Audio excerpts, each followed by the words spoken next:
The Royal Challenge is truly one of the best TFT has to offer. Similar to other challenges, the Royal Challenge is a two-phase evaluation program designed to have a massive impact on our community and empower you to use trading tools that you prefer. Traders have unlimited days to reach a profit target of only 8% for Phase 1 and 5% for Phase 2. Just remember to stay within a 5% daily and 10% overall drawdown limits and fulfill the requirement of minimum 5 trading days. Here are some important things to note about this challenge. There is no time limit, no rush and no pressure. You've got all the time you need to hit the profit targets. Trade without any lot size limits.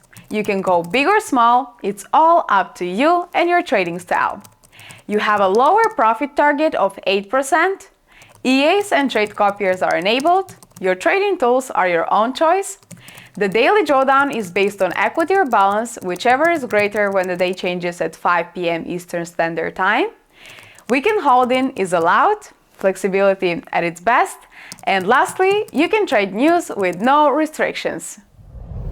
The Royal Challenge offers a 30-day withdrawal window, starting from the day you took your first trade. After your first withdrawal, subsequent payouts occur every 14 days, with the countdown beginning from the day of your first trade following the last withdrawal. Additionally, there is an optional add-on feature available at checkout, which for an extra cost allows you to request your first withdrawal 14 days after placing your first trade. You are on the path to greatness. Step into a new era of trading success and elevate your trading game with the Royal Challenge. Join us now and start building your kingdom.